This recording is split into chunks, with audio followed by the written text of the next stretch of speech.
आज हम आपको मिलवाने जा रहे हैं झांझेब से, जिन्होंने 8th क्लास पास करने के बाद 9th क्लास में फेल होने का तमगा अपने सर लिया, लेकिन इसको अपनी जिंदगी का फेलियर ना बनाया और आज ये ऑनलाइन कारोबार करके किस तरह लाखों रुपए कमा रहे हैं। आइए इनसे जानते हैं। झांझेब साहब, मुझे बताइएगा कि आपकी जर्नी के बारे में, किस तरह अब आप जो है लाखों रुपए कमा लेते हैं महीने का। जी, पहले तो बहुत शुक्रिया कि आपने टाइम दिया अपना कीमती। देखें, आपको मैं एक चीज़ बताऊं, हर कामयाबी के पीछे ना एक बहुत बड़ा एक राज होता है जो कि नाकामी का राज होता है। लोगों को तो नज़र आ रही होती है यार ये कामयाबी है, बंदा कामयाब हो गया, बंदा इतना कमा रहा है और ये वो, लेकिन अगर बात की जाए यार ये कमाना स्टार्ट कहाँ से हुआ था, इसके बैकअप में क्या था और ये वो, तो ये बहुत ही इंटरेस्टिंग चीज़ होती है। शायद मैं अगर सुनाने बैठूं तो रोना भी आ जाता है। कोशिश करूंगा उस हिसाब से ही जो है ना रहे बंदा। तो बाकी है हमारे पास रोलें तो नहीं तो ये भी है।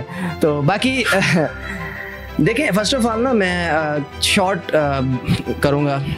तकरीबन आज से 2000 जब कोरोना आया था, मैं एक, मेरा नाम जैसे आपने अभी जिक्र किया झांझेब अली, मैं एक मिडिल फैमिली से बिलोंग करता हूँ। मेरे वालिद साहब मज़दूर हैं, पावर लूम्स का काम करते हैं। फैसलाबाद में पावर लूम्स होती हैं, मुल्तान, बहुत सारे लोग जानते होंगे। तो पावर लूम्स अगर मैं दिहाड़ीदार हफ्ते की बात करूं तो 3000-4000 रुपये बनता है। तो हमारा एक किराए का मकान था। तो उस टाइम से मेरी जर्नी समझ लो कि स्टार्ट हो गई थी। जब मैं अपनी लाइफ में अपना होश संभाला तो मैंने जब अपना घर देखा ना, तो मेरी एक शुरू से एक पता नहीं क्या था दिमाग में, यार मैं अपने घर वालों का सहारा बनना है। खैर, वालिद साहब कमाते, सुबह आते, शाम को आते, वक्त गुजरता गया आहिस्ता आहिस्ता। 2019 के अंदर अल्हम्दुलिल्लाह 2017-18-16 के अंदर ना हमने, वालिद साहब ने इतनी मेहनत कर ली कि हमने छोटा सा एक घर बना लिया। तो जैसे हमने घर बनाया ना 2019 में, जैसे कोरोना आया, वालिद साहब तो मज़दूर थे, तो वालिद साहब को घर बेचना पड़ा, क्योंकि जैसे कोरोना आया एक तो कारोबार बंद हो गए और दूसरा ये हुआ कि मेरी वालदा का ऑपरेशन हो गया। ठीक है, मेरी वालदा का जैसे ऑपरेशन हुआ तो वालिद साहब को जो घर थी, जमा पूंजी, वो बेचनी पड़ी, वालदा पे लगे। और कुछ जो जमा पूंजी थी और जो वो मामलात, जैसे कि आपको पता था कि साल कारोबार बंद रहे हैं, तो कुछ इधर लग गए और कुछ वालिद साहब ने जो है साइड एक छोटा सा प्लाट ले लिया था कि चलो यार काम आएगा। खैर, वालिद साहब के पास रोज़गार नहीं था, थोड़े से पैसे जो घर बेचा था उसमें से निकाल के वालिद साहब ने एक रिक्शा ले लिया। यार कारोबार तो है नहीं, चलो एक रिक्शा चला लेते हैं। तो अब उन्हें रिक्शा लिया, रिक्शा चलाना स्टार्ट किया। मैं उस टाइम था तकरीबन 6ठी क्लास में, आई थिंक, मुझे याद है 6ठी क्लास में मैं उस टाइम पढ़ता था, 6ठी या 7वीं में, मुझे इतना की याद है थोड़ा बहुत। तो मैंने अबू को कहा मैंने नहीं पढ़ना। अबू ने कहा यार क्यों नहीं पढ़ना, आपको पता है पेरेंट्स हैं उनके, आप अगर पिछली मैं बात करूँ, लोगों के पेरेंट्स अक्सर जो है ना वो पढ़े लिखे नहीं हैं, क्योंकि पहले ये इतने रुझान नहीं होते थे, ये जो अब आके रुझान हुआ। तो वालिद साहब ने कहा नहीं यार, आप फ्यूचर बनाओ, आपने पढ़ना है, आप आगे बहुत ये करना है, वो करना है। खैर, मैं ये हालात जानता था, आपको पता है स्टडी के एक्सपेंस कितने हैं, ये वो मामलात, ये वो। तो मैंने कहा नहीं, मैंने नहीं पढ़ना। उन्होंने कहा नहीं, ज़बरदस्ती पढ़ाते करते करते 8वीं क्लास में 8वीं क्लास में जैसे गया। खैर, उस टाइम मैं थोड़ा सा बैक चलूँ तो जैसे मैं रिक्शा चलाता था, मतलब अबू को मैंने कहा मैंने भी रिक्शा चलाना है। अबू ने कहा पढ़ोगे भी, चलो मैं रिक्शा चलवाना आपको सिखा दूँगा, साथ पढ़ोगे भी। मैंने कहा कोई मसला नहीं, रिक्शा तो चलाऊँगा। ऐसे शौक उठा कुछ करने का, चलो घर का सहारा बन जाऊँगा। खैर, रिक्शा चलाना स्टार्ट किया। तो 8वीं क्लास में जैसे मेरी स्टडी चल रही थी और रिक्शा में चला रहा था, मेरा एक एक्सीडेंट हो गया। मेरा एक एक्सीडेंट ऐसा हुआ, ये मेरे आप निशान देख सकते हैं और मेरे बाजू पे भी है बहुत बड़ा। तो मुझे अल्लाह पाक ने एक दूसरी ज़िंदगी में, इस टाइम आपके सामने खड़ा हूँ, शायद अल्लाह ने मुझसे कुछ जो है ना गुनहगार सा बंदा हूँ। तो हमारा इंटरव्यू करवाना था यार, अच्छा है शायद, ठीक है। तो अब मेरा एक्सीडेंट हुआ, उसके बाद मैं तकरीबन 6 मंथ चारपाई पर रहा। वालिद साहब पहले ही मज़दूर थे, रिक्शा फिर डैमेज हो गया, यानी कि लाइफ के अंदर वालिद साहब पहले मज़दूर हो गए थे, रिक्शा जमा पूंजी बची थी वो भी ख़त्म हो गया, साइकिल था एक वालिद साहब के पास, फिर वो करते करा के फिर वालिद साहब मजदूरी पे दोबारा चले गए, मुझ पे पैसे लगते रहे। मैं घर का सबसे बड़ा हूँ, मेरे नीचे छोटे बहन भाई हैं, वो भी छोटे हैं, काफ़ी पढ़ रहे हैं। अब मुझे मिडिल पास को तो कोई झाड़ू फेरने पे भी नहीं रख रहा था। मैं आपके मुल्तान के अंदर ऐसे समझ लो, इस टाइम मैं जिस एरिया में बैठा हूँ ये तो एक स्टैंडर्ड एरिया है, मैं इसी एरिया में भी जॉब सर्च की, लोएस्ट एरियाज में जॉब सर्च की। खैर करते करा के मुल्तान में वैसे ही जॉब्स नहीं थी, थी इतनी, मैं लाहौर चला गया। लाहौर में मैंने जॉब्स की। लाहौर दाता साहब के सामने लंगर खाना है, वहाँ मैंने रातें गुजारी हैं क्योंकि मेरे पास खाने के पैसे नहीं होते थे। खैर कराची में मैंने काम किया। इस तरह से मैंने खैर आल पाकिस्तान के अंदर डिफरेंट सिटीज़ के अंदर काम किए, लेकिन मैं नाकाम हो गया।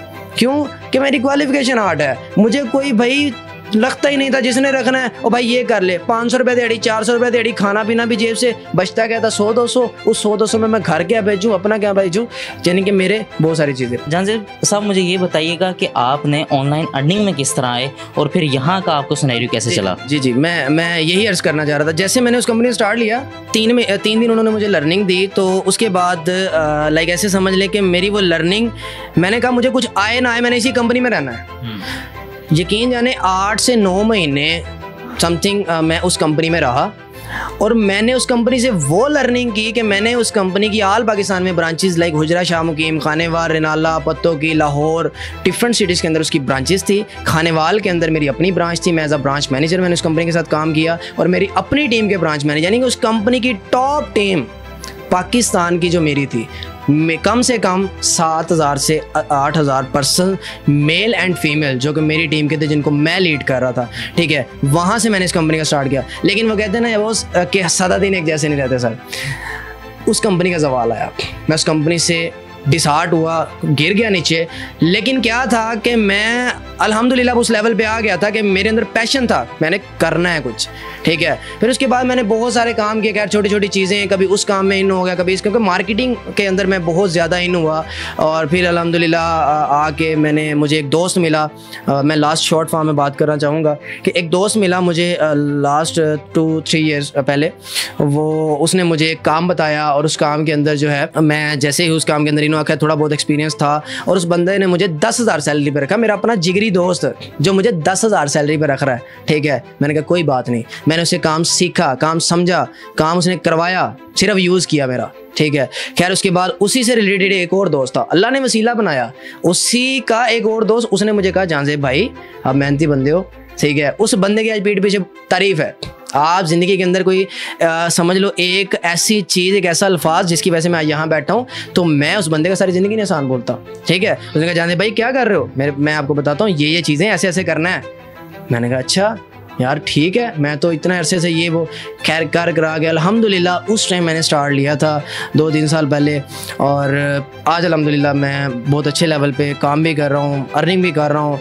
और मैं अब लास्ट में एक बात करना चाहूँगा, देखो लाइफ के अंदर कोई भी चीज़ जो है ना वो इम्पॉसिबल नहीं है।